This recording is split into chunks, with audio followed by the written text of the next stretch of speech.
Start. At the present moment, it is clear that not only have we in India no national independence, but we are hedged in and obstructed by numerous restrictions, limitations, safeguards, and reservations which block the path to planning and progresses. Our plan for national development must therefore be drawn up for a free and independent India. Thanks to the sacrifice made by millions of our countrymen and countrywomen under the leadership of the father of the nation, Mahatma Gandhi, we have today secured complete sovereign political independence at a time when the nations of the world were engaged in the bitterest struggle, using all the weapons of destruction. If therefore we have secured political independence during the period of a quarter of a century, it should not be difficult, especially when we are today masters in our own country, to secure a socialist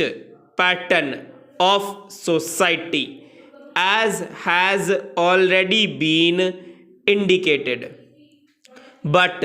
it requires the assistance, the propaganda, the active work of all those who are interested in this. I am sure, so long as my honorable friend, the minister, the deputy minister, and the other minister who are represent the commerce and industry ministry can give us an assurance that the capitalist pattern would be avoided. Some of us who believe in a cent% socialist democracy give an undertaking that certainly totally train policy will not be introduced in this country, because we have believed all along during the fight that we have given to the British government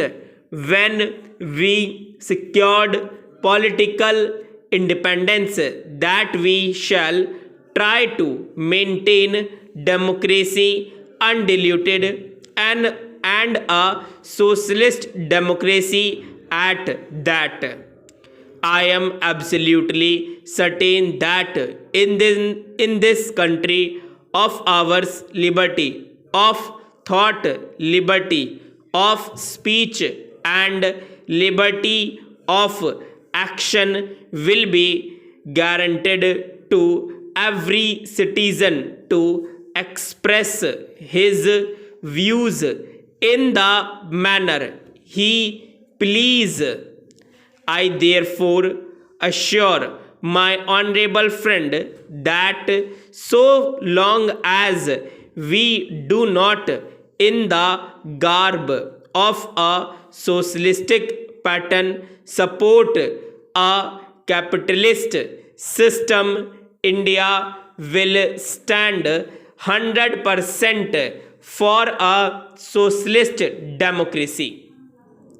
Now, luckily for us, the fundamental rights of the Constitution have declared that a citizen would be assured of many of the social amenities which will give reasonable comfort from the womb